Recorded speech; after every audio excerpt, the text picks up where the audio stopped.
Gratitude, by far and large, gratitude. They're so used to being treated like a number or an animal or subhuman that anyone who comes in and looks at them with respect, they're just I feel safe there because their social norms won't let them mess that up. That's Kristy Dinsmoor, and this is the Powerful Ladies Podcast.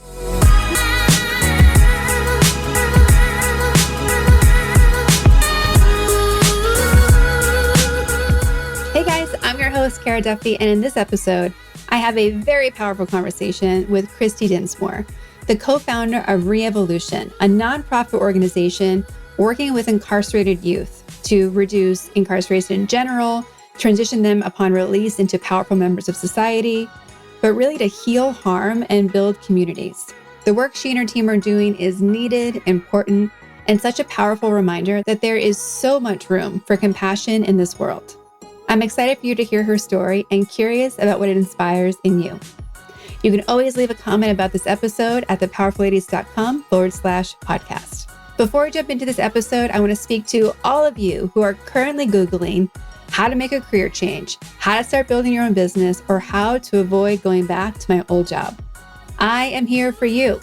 That's why I built my Thrive membership. That's why I built courses and my other programs.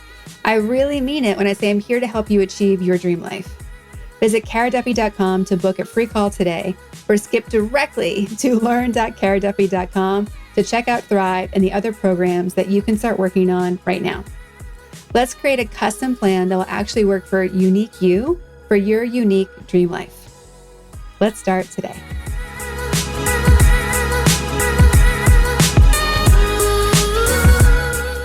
Welcome to the Powerful Ladies Podcast. I'm very happy to have you. I'm really excited to be here. Thanks so much for the opportunity. Of course.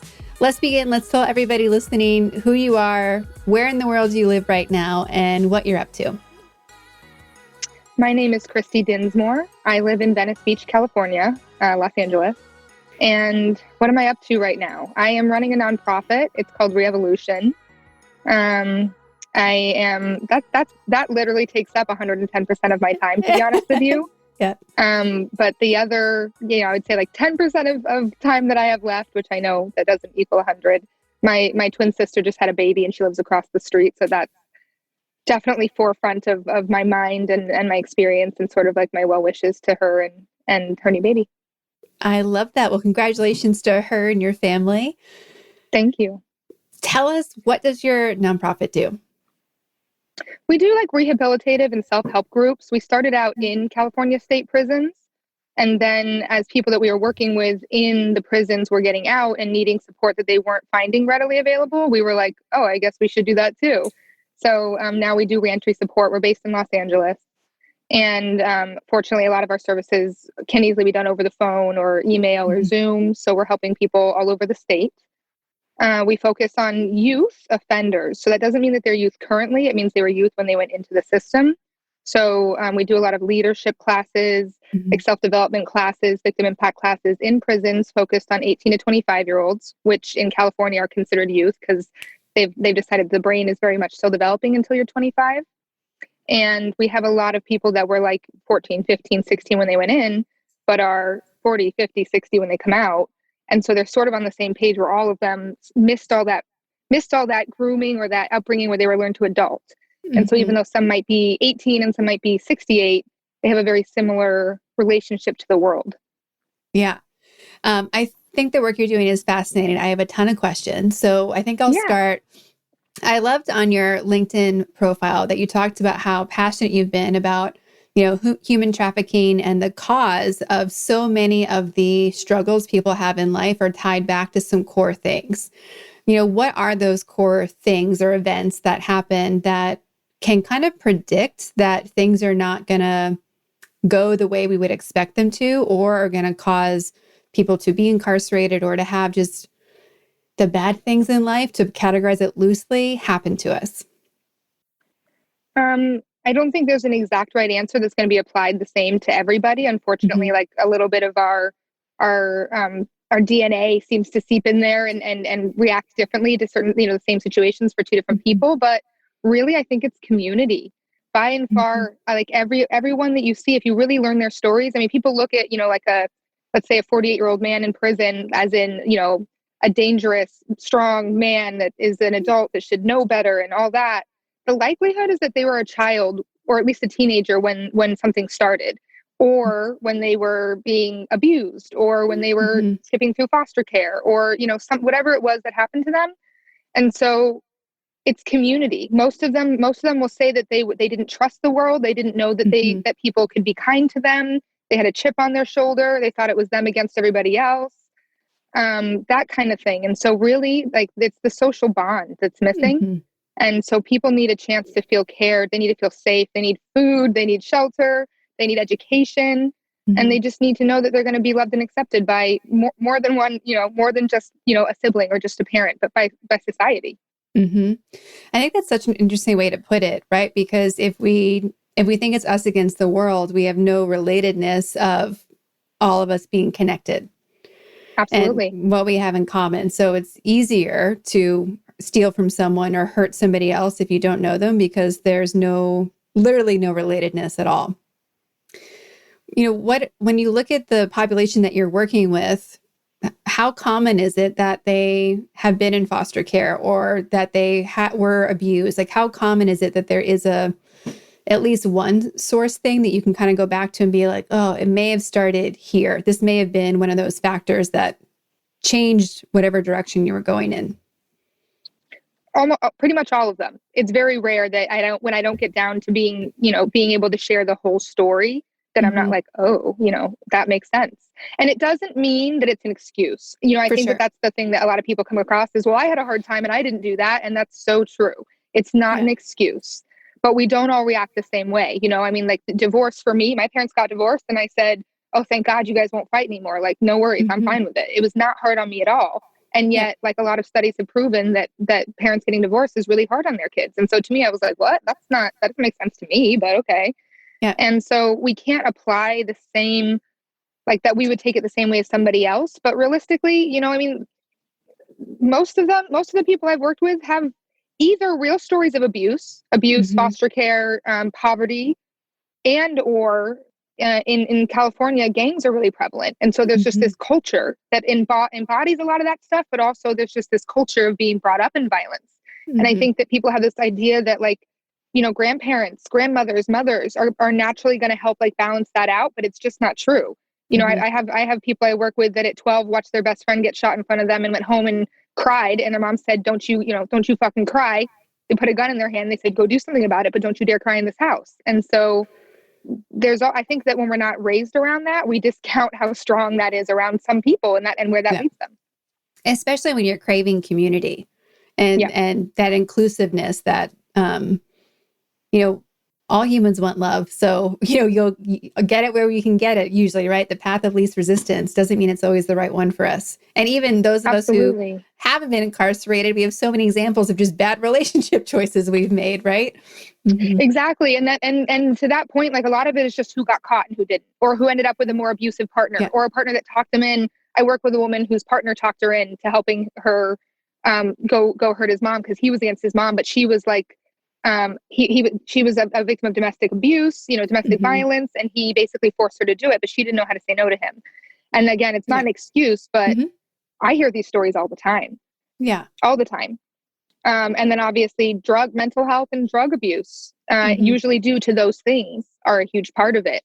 And a lot of men, our culture doesn't allow for men to say they were abused as readily. It's getting better. It's getting easier, but it's a very slow path for them. And so, like, a lot of the men I work with, for years and years, nobody knew they were having a hard time. Nobody knew their uncle molested them. No one knew, those kinds of things. And really they were happening.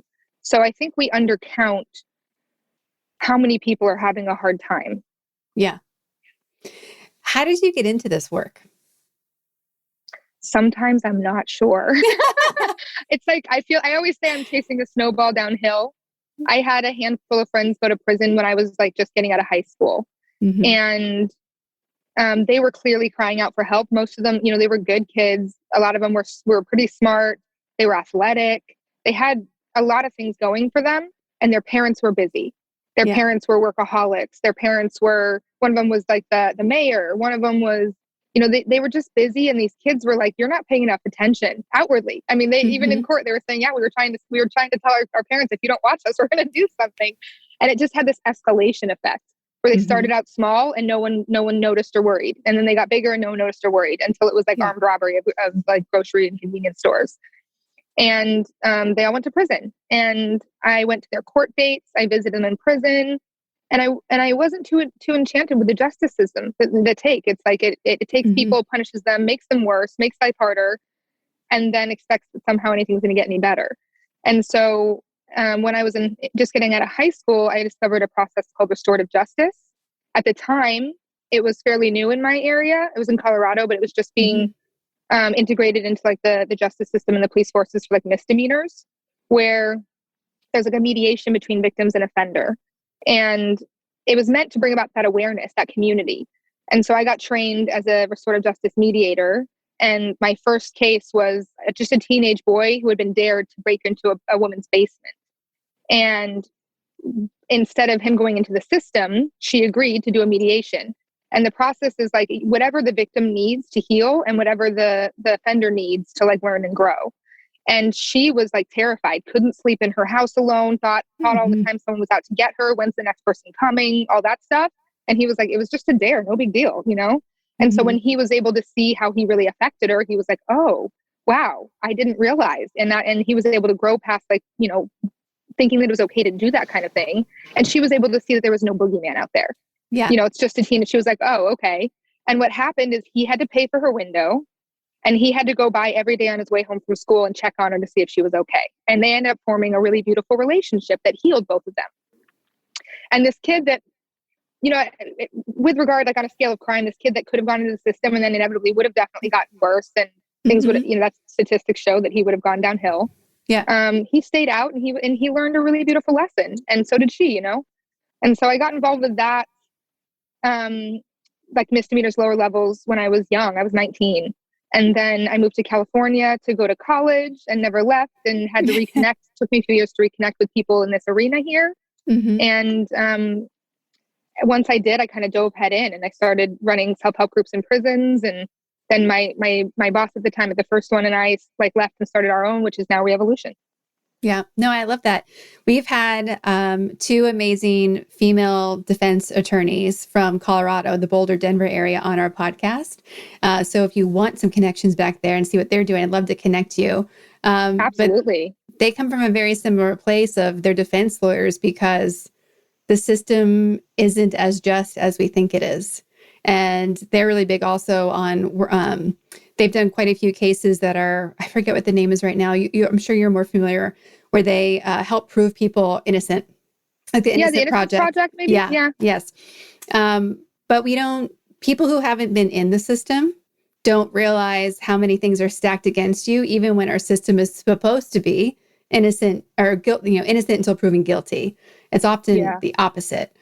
And a lot of people would say how brave you are for going into this work, because I think so many people are afraid to go into those spaces for themselves and what they might see and experience. What do you see when you go into a prison, especially with these young people? Gratitude, by far and large, gratitude. They're so used to being treated like a number or an animal or subhuman that anyone who comes in and looks at them with respect, they're just I feel safe there because their social norms won't let them mess that up, essentially. I mean, if not only do almost all of them want to see us, they want our groups, they want the fun, they want the change of atmosphere, they want someone who looks at them like a human being. And so if they were to mess that up, I think even for themselves, that would be terrible, but the community would just they'd be out, you know what I mean? Yeah. And not necessarily in a good way.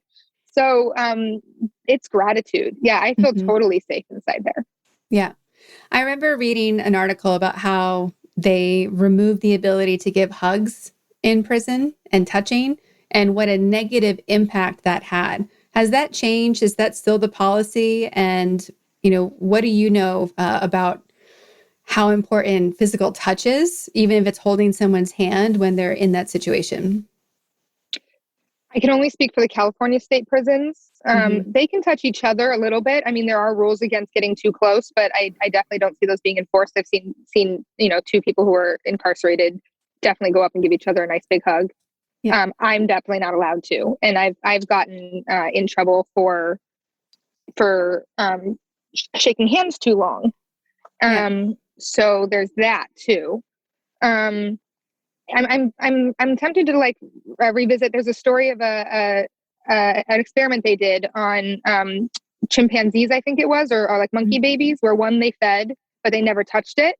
They had like a bottle it could feed from, but they never touched it. And the other one they never fed, but they cuddled it all the time. And the one that got cuddled but not fed actually lived longer. And I think they repeated that many times and found the same results. And it's just like the studies they did of a lot of like children, orphanages, Russia and stuff like that, that were they were getting sick. They wouldn't survive unless somebody came and held them. And that's why they look like volunteers to go to the NICU and hold babies and stuff like that. And these guys, the people that we work with inside are starved for some sort of love and connection. There's a lot of dog training programs, which are really cool because there's no rules against touching the dogs, which is nice. And at least it's another living thing. Yeah. And I watched a man who had been incarcerated 30 years pet a dog for the first time in 30 years. And he just broke down sobbing like uncontrollably in that moment. And so as someone who I personally know that I can't go very long without a hug or a touch to like ground me in my life, it's so important. And they're definitely lacking it. Yeah. I'm getting emotional just thinking about like not being able to touch my own like dog. And, we just we were dog sitting for a friend who fosters service animals before they go to the prison to get their real training. And like, this dog is so sweet and loving. Like, I can't wait to know who's going to be her trainer because you can't not be loved by this dog. Like, it's impossible.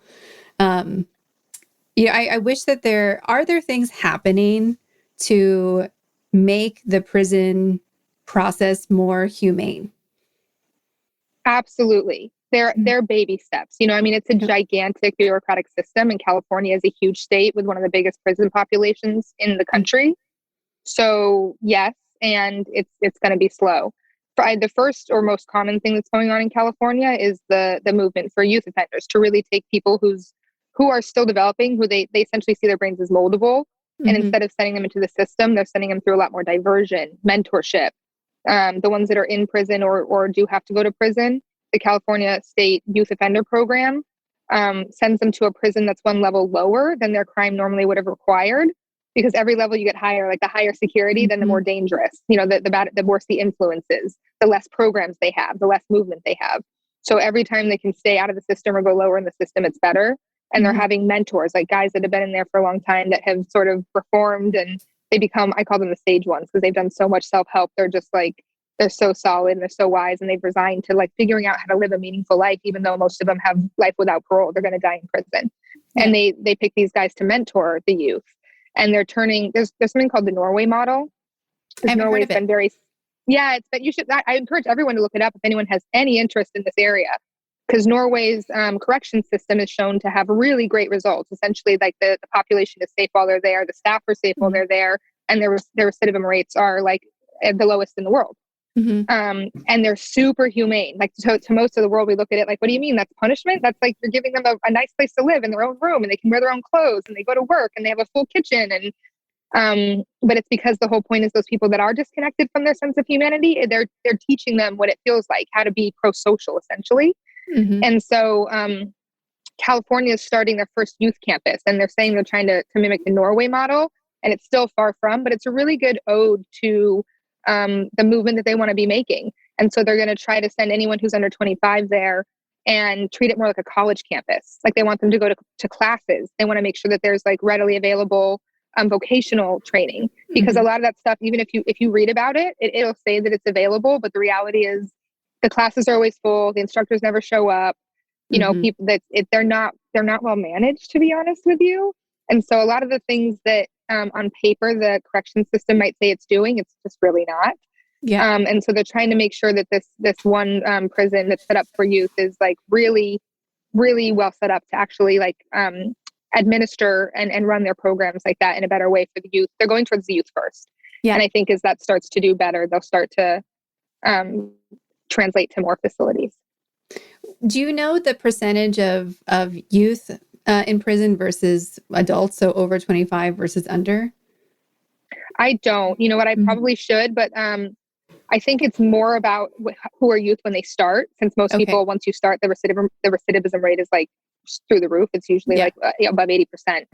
And almost all, I mean, literally it's above 90%. I know that are all start as youth. Mm-hmm.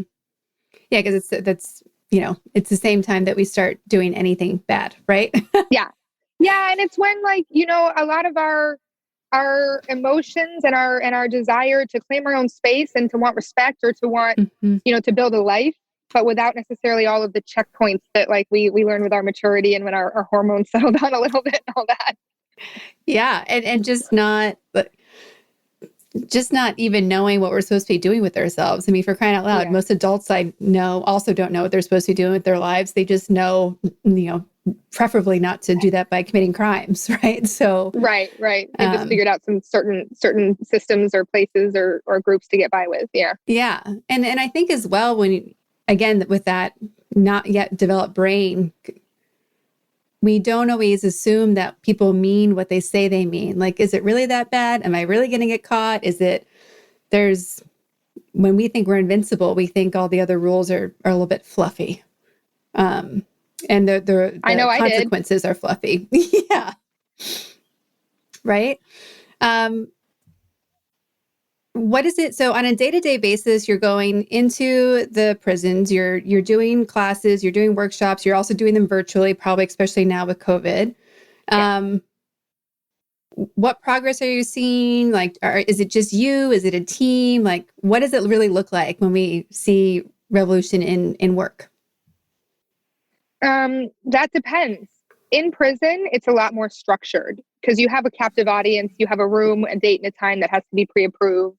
You know, all of the facilitators and volunteers are pre-approved. And so that's a lot more structured. And that's cool because it works well that way. Outside is like, it's so messy. And it's because there are a lot of services, but I would say it's a lot like, I don't know if anyone understands Section 8 housing in California or like, a lot of the social services that are overwhelmed. You might not be able to get anyone to call you back, that kind of thing. And so there are a lot of services for people coming out more and more all the time right now, to be honest with you. There's been a lot of funding diverted towards that and towards just like really specific ways of mostly like transitional housing, making sure that people go from prison into transitional housing before they're just released to the community. And that's usually for like the longer term offenders. Or like sober living or rehab if they had a drug problem. But I think it's a lot like that if people have a sincere commitment to what they're being hired to do, because there's money in it. There's a lot of people that are signing up to run transitional houses or sober living houses or groups for the sake of checking boxes to earn a paycheck.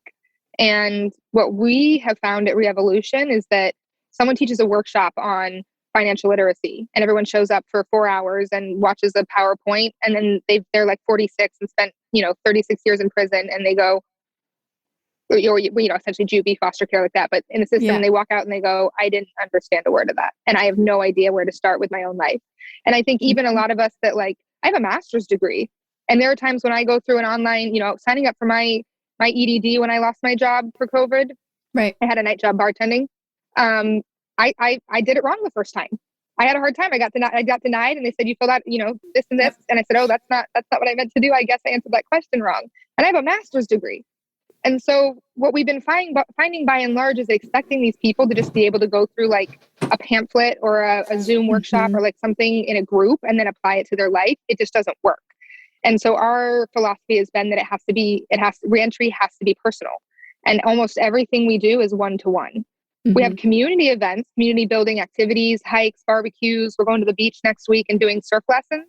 Very cool. And that's all designed towards helping that pro-social. Like, how do you join? What does it look like to have a normal life and go do things with people that are fun and they aren't, dangerous or illegal? But other than that, almost everything is one-on-one. Someone schedules an appointment or a Zoom and goes, I need help with this. And we go, okay, let's dial in together. Let's fill this form out together. We're going to make sure you get it done. And so it's very labor intensive. Instead of being able to, say, we served 30 people in one workshop today, it takes me 60 hours to serve 30 people. I I think a lot of people don't get the difference between sharing something with someone and then being committed that they get it with someone. And I love that that's the work that you guys are doing, because making sure we can make all the things, but just because we made it doesn't mean anyone got it. And I love your example of the financial literacy course, because I do a lot of business-based education or habit-based education. And I have to remember to start at step -10, because even people who are, high level professionals don't know what we know. And, I have friends who are very active in CASA, the court appointed special advocates for foster youth. And they do great work. Yeah, it's one of the best organizations that I've had the chance to interact with. And they have this great example of a foster kid who got a job, was doing great. And his, CASA went to go talk to him, like, cool, how much money have you saved? And he's like, well, I haven't gotten paid. And he's like, what are you talking about? He's like, well, I get these pieces of paper, but like no one's giving me money. He had no idea what a check was. He didn't know how to go deposit it. And so I can so see someone who's 45 doing a financial literacy class, not even knowing what the definitions are. And suddenly we're giving them, we don't realize we're giving somebody, the equivalent of AP bio, when they just needed to know, like, what is science? And where I see it all the time, even in, higher level silly things like how to even do Instagram, right? But these core fundamental skills that people need, we have to remember to start at zero, which is part of why I love, and I don't know if you've shared this with anyone in your community, there's that great YouTube channel, Hey Dad or Ask Dad, where a dad made all these videos about how to do really basic things that he would tell his kids so that other people could learn it. And the comments people leave of like, no one ever told me how to tie a tie. I was so embarrassed to ask. I'm an adult. I have a degree. And I'm so glad I had your video, because now like I had a safe place to go learn that and not feel like an idiot. Absolutely. And you mentioned the key word, which is a safe place. Because I find, even like I said, with the workshops or the service providers, when they say, yeah, we're supposed to offer that or teach that, or you can ask me, but if they don't trust you, and a lot of them don't trust, they don't necessarily trust, the staff at their transitional houses. They don't necessarily trust, caseworkers, social workers. They definitely don't trust their probation officers or parole officers. And so we've been really good at building a relationship that fosters like safety. And people will ask me anything. And I'm like hesitant almost not to share, because I don't want to just, I feel like they'll just know that I'm talking about them even, but from like, honestly, if you're 40, 50, you've been in prison since you're 14, a lot of them are coming out like the 40-year-old virgin, and they have there's so much stigma and shame around that. And there's no one to talk to. And so, from that to, getting a job, to some of them are doing great and really, but then they're in their job and they're like, it's been 2 years and I think I need a raise or something. I'm making minimum wage and I don't know how to ask for that. And they, it's just like, okay, well, here's the questions you ask. You have to decide what your bar is, what your limit is, what you can do, what you're worth, and what else you can do. You don't want to be claiming the whole world and then quitting when really you can't find another job just like this. So, let's decide where's your bar at? And then how do you walk in and say like, look, this is what I need. And so it's everything. It's just everything, Well, and it opens up to the whole world of everyone listening. Like I have a whole course about sharing your knowledge. Like people don't realize how much we know that somebody else would love to know. And this just is more validation that there are things everyone knows that somebody else doesn't. And it can sound so silly, but like, why not see who needs that help? Like the closest equivalent I have to this, telling of the people you work with, when I was 26, I moved to Germany and I felt like a 5-year-old because I could handle things, but I didn't know how to do them in that culture. I didn't know how to order food or, the grocery store. Everything was different. The rules were different, like the unspoken rules about like, do you bring your bags? Do you not bring your bags? How close do you stand in line to somebody? When do you wait? How do you pay? Like all the things were so different. And it was such an out of body experience to feel like I was 5 years old again. Luckily in that situation, that's expected. So there are people there that could help you, but we don't realize how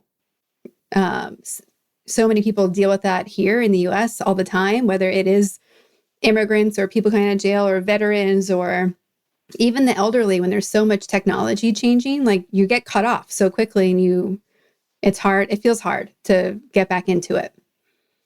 And it is. You actually described it perfectly, because I always tell people, I warn guys when they're coming home from prison not to see themselves as like deficient, but that they just moved to a new country. And I tell them, if I moved to China tomorrow, I would feel the same way that you're going to feel when you go home next week.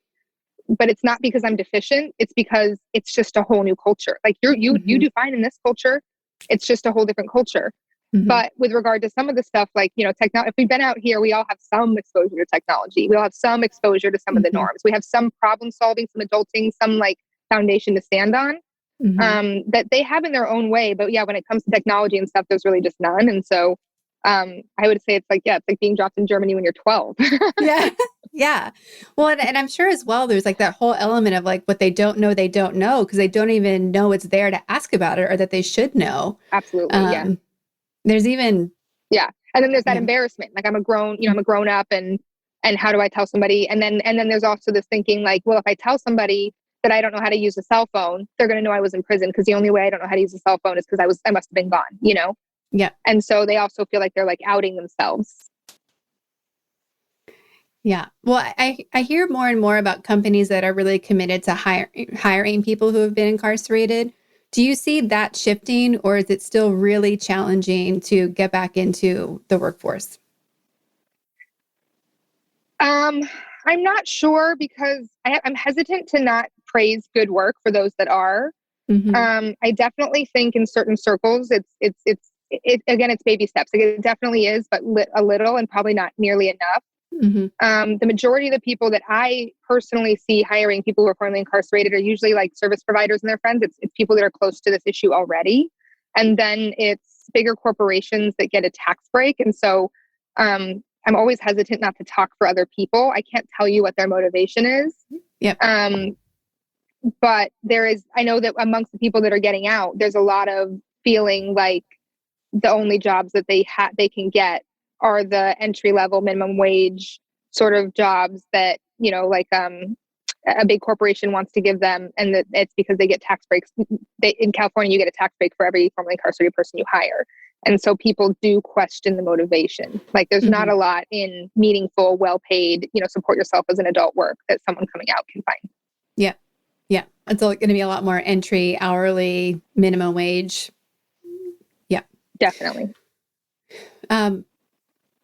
When you look at who you were when you were 8, would she ever imagine that this is what you were doing today? Like, are you surprised with where you've ended up? I'm not at all. No, I think when I was 10, I watched a human trafficking movie with my mother, and looked at her and I said, one day I'm going to help those people. My mother's an activist. We lived in a small town where there wasn't a whole lot of politically connected like things to do. And when we went to war in Iraq, she marched up and down Main Street by herself with a sign. I think if people didn't know her, they think she was the town crazy, but she's just always had a gigantic sense of advocacy and justness and needing to speak out for what she believed in or for other people that couldn't speak for themselves. And she raised me to be that way. So I think it's just always been in my bones. I've always understood that there was injustice in the world. I've always understood that we were all better together. I've always understood that I wanted to be a part of community building and whatever makes us stronger as humanity, Yeah. And the work you do is, of course, high emotionally taxing if we let it. And there's always, especially working with underserved communities, sometimes you mentioned following a snowball downhill. I'm sure it also feels like pushing a huge rock uphill at the same time. What do you do for yourself to make sure that you are at your best so that you can keep showing up for this community that needs you? 2 things. In my personal life, I have a great community. I have a great community of people that are really eclectic, but are all very okay with having real discussions. And we have a lot of real support. And we also have a lot of fun. I think that being able to play and not take ourselves too seriously is extremely important for compensating for the stressful parts of our life. And I'm lucky that I have a network in my social life that is really fun and really outgoing and really adventurous. We try new things all the time. And that really feeds me. I'm an extrovert. People feed me. And so in the same light, my work feeds me. COVID has been really hard because when I sit in a workshop, when I sit in a circle, whether it's one where people laugh the whole time or cry the whole time, and actually it's usually a little bit of both, like that feeds me. When people say thank you, when someone says, oh, I learned something today, or like, wow, I'm walking out of this room feeling better than I came in, like that feeds me. And so for whatever we have to do in the office, our interviews or our paperwork or our taxes or our fundraising, all of my actual like client-centered person-to-person work really feeds me. COVID was really hard because of that. It kind of turned into mostly just computer work and sending in correspondence packets. And I've seen that throughout my field with a lot of colleagues and other organizations, that not being able to do the person-to-person work that makes all the hard stuff worth it really, really weighed down a lot of people, myself included. Yep. You mentioned your mother before. Who are other powerful ladies or humans in general that have inspired you and supported you on your path? Heather Axelrod is one. She was like, actually, it was an acting class I took when I was 12, 13. But this woman, anyone who knows her knows she's just a force to be reckoned with. And she was just stood so strongly in her own 2 feet and, spoke her mind so well, but so articulately. And she definitely was someone I always was like, wow, if I can feel as powerful as she can, and not like over others, but just so confident in my own self. I have a lot of good friends. My girlfriend, her name's Keegan Amit. She's Anna Olenova recommended me to this podcast. I have some really amazing women that are like, they're designing their own lives. And more than that, it's just the way that when I talk to them or when they show up, there's always something curious. There's always something loving. There's always something willing to work harder. And when I see women that are doing that in their own selves, it motivates me to do it for myself too. Yeah, love that. We ask everyone on the podcast where they put themselves in the powerful lady scale. 1 being average everyday human and 10 being the most powerful lady that they could imagine. Where would you put yourself today, and where would you put yourself on average? 1 is your average human being. I point 0, the average human being usually. 0 is the average human being. Wow. That's so the average human being is like the bottom of the powerful lady scale. Yes. Yeah. I would say that, honestly, I feel like a 5, pretty consistent 5. Yeah. Love it. We also ask everybody, we talked about powerful ladies who've inspired you, but when you hear the words powerful and the word ladies separate, what do they mean to you? And does the definition change when they're combined? Well, I don't think it does, because to me, powerful means feeling comfortable in my own skin. It means being comfortable in my own voice, being able to set my own boundaries, knowing what those are, and feeling totally okay with claiming them. Being okay with saying no, being okay with loving the things I love, doing the activities you want to do without, reading the books you want to read, eating the food you want to eat. I mean, I had a conversation, it seems so trivial, but with my dad recently, he was visiting and he saw someone eating alone at a restaurant. He said, do people do that? And I said, why not? I mean, like, who cares? Why should you feel ashamed to eat by yourself? Maybe you want to read a book. Maybe you need a break from whoever you're around, So to me, being powerful means being totally okay with doing any of that, all of that, whatever you need to do to take care of yourself. And the word ladies for me, I've had a love-hate with that my whole life. I grew up kind of wanting to be a tomboy, trying to prove that I was as tough as any guy and could keep up. And I hated pink, and I wouldn't wear skirts. And now I love pink, and I love skirts, and I love my dresses, and I love feeling like a lady. And it's, I guess it's just because I've learned to own more of that part of myself. But now I just feel like I have all of it. Like I'm more diverse. I always say I feel like a chameleon. Like you put me in any environment and I'll be fine, And so I don't see a reason why a lady should be any different than any other guy or any other person. But I guess I do understand that for some people, feeling ladylike might not be in their wheelhouse or their comfort zone. But yeah. It's so interesting. I kind of am not sure if I answered that or not, but that's what I got for you. You did. I think it's really interesting how, every woman who's been on this podcast has a very distinct perspective of what powerful means. It's pretty consistent, but the ladies part is the one that everyone has a very different approach to. And you mentioned so much it's about either how we were raised or how we were told what we could or couldn't or shouldn't do, or vice versa, or, how that word was introduced to us. Absolutely. And how that's decided something, right? Because it's even a phrase that I have struggled with, because I just want to talk to interesting humans, right? Who are up to things that are making the world a better place. And so, of course, I cheat every once in a while. I have amazing men on here because I can. Because my podcast, my rules, right? Absolutely. But we've been keeping go ahead. Yeah, and I think it's something we're in social justice, and so it's not just incarceration, but a lot of the addressing people and knowing their pronouns and that kind of a thing.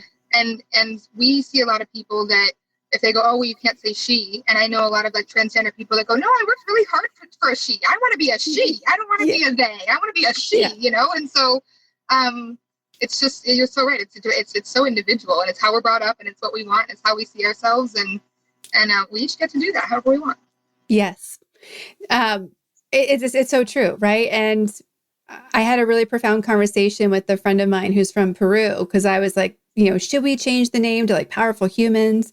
And he's like, you can't. He's like, as much progress is being made in California or in the US or even Western Europe, like it's not being made elsewhere.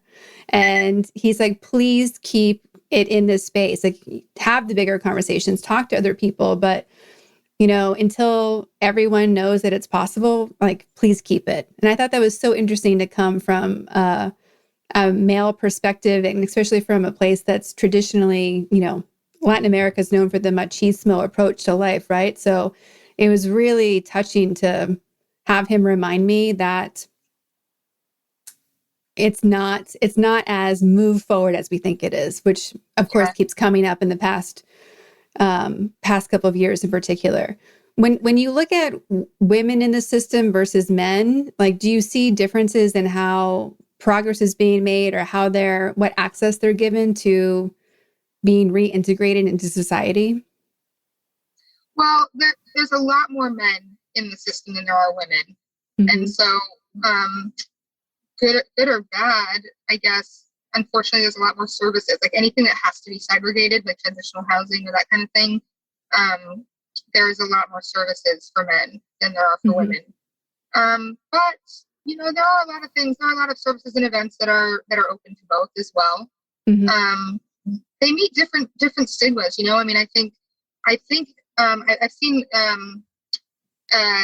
meetings, workshops and stuff around this, that as bad as it is to be a man that comes out of prison, a lot of people understand that more. They understand that men are more aggressive. They understand that they might have done A, B, and C or gotten in a bar fight. I think people start to develop a scenario for themselves. And women who have been in prison are looked down on often socially, like even more like, well, women aren't supposed to fight. Women aren't supposed to be aggressive. If you went to prison, what was wrong with you? And so they do find that they face like extra social stigmas. Yeah. It's interesting. And of course, I just hear an opportunity, right? So anyone listening who wants to help that group, go do it. Because, if there's a missing, then there's somebody who can fill it. And there's never too many of us.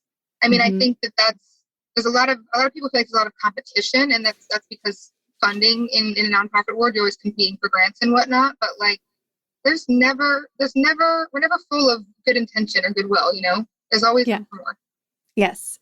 And speaking of that, for everyone listening who wants to support you or get involved or follow you, what are all the things you have going on, and how can they do that? Anyone who happens to be in one of the bigger cities in California, Sacramento, the Bay Area, Fresno, San Diego, Los Angeles, there's definitely, because like I said, reentry is personal. We do a one-on-one approach on those stuff. It's almost like a buddy program. Anyone who's in like California's bigger cities like Sacramento, the Bay Area, Fresno, Los Angeles, San Diego, because reentry is personal, we're always looking for what I deem them like buddies. Just like an adult who's willing to be a checkpoint for someone who got out, that can call and ask about just basic life advice, maybe vent a little bit if they're having a hard time, But then, if they're trying to see, how do I talk to my boss about A, B, and C, or is it normal, or, do women normally, should I call this person or not? Yeah. We're always looking for buddies. And then anyone who does have a life skill, is good at teaching financial literacy or computer literacy, or even literal literacy, math skills. I mean, we have a lot of people that come out and they don't know how to read or write that well. But basically anyone who has a skill, I mean, I think that's why I never know where to start it and where to end it. Anyone who has a skill, an interest, or a passion, we definitely have people that can benefit from that. If nothing else, it's just that life exposure. And even more than that, it's the knowing that somebody else cared to share that with them. And that goes so far. So anyone who wants to come to a community event, that wants to hold a workshop, that wants to be a buddy, there's endless room for that. We have one of our most amazing events. We have a surfer who just loves to share surf with the guys, and that's what we're doing next week. And we're teaching surf lessons. And he thinks that, learning to get in the ocean and overcoming your fear of the waves and getting up and is like one of the biggest ways to harness any of your negative energy and to turn it into something positive. And it's one of our biggest successful events of the year. People go home just on cloud nine. And again, just like a great community building event. And so he's just like, I love to surf. That's what I can offer them. And we're like, great, let's do a surf day. And we're doing our third one next week. And so, like I said, it's hard to know where to end and where to stop, where to start and where to end, because it's all welcome for sure. I started working with Anna because she's an art therapist. For people who have skills, for people who want to help out, where's the best place for them to go and connect with you, or how to get in contact with you? We're really easy to reach by phone, email, or our website. So our phone number is 323-391-8351. Our email, we're a small grassroots organization. So the email, literally our whole staff gets our info at reevolutiongroup.com. Reevolution is 2 E's, REEVOLUTION group. And I set it up. I didn't know, to be honest with you. So it's info at reevolutiongroup.com for our email, but our website is www.reevolutiongroup.org. Perfect. All right. So everyone can find you there. Are you guys also on social media? We do. I hate social media. I'm not going to lie. I have no part in it. Our Facebook is either Reevolutionize, at Reevolutionize is our handle. And on Instagram, it's at Reevolution Group. We're trying to make them the same one. We're like, my partner and I both, she's older and I hate social media. So we a year in finally got an administrative assistant who's younger and does it for us. But I think they're supposed to be the same handle, or the same would be better. One day we'll fix that. But for now, that's what we got. Perfect. As we're wrapping up for the day, what golden nugget do you want to leave people with? Whether it's just something you want people to know, a quote that you love, what would you like to pass on to everybody listening in the Powerful Ladies community? I have 2 quotes. They're not just quotes. I think they embody everything that we've been trying to talk about, and everything. I hope if we can internalize these things in our hearts and act with them, in every moment, every day, then the world would be such a better place. One, I'm probably going to miss it a word or two, but one is Martin Luther King, and he's my hero of all time. That there's a little bit of darkness in all of us and a little bit of good in all of us. And the moment that we can really realize that is the moment that we can all work together. We can all live together. And that's I love that. And it's so true. And then now that I said that quote, I'm forgetting my next quote. So maybe we'll just leave it at that. That's perfect. Well, thank you so much for taking time to hang out with us, for being a yes to Powerful Ladies. I'm so glad that Anna connected us. I'm so thankful for the work you're doing. Thank you for being a contribution to the people who need it the most, and giving people a chance to have a second chance, like a real one, not just one that is lip service. So thank you for the work that you guys are doing. Oh, and thanks to you too, both for the opportunity to be here and share our work, and just to hear about your own insights and connection to it, because you're obviously well educated and well versed and really care a lot. And so thank you for everything you're doing and spreading the work of all the people that are doing such cool things.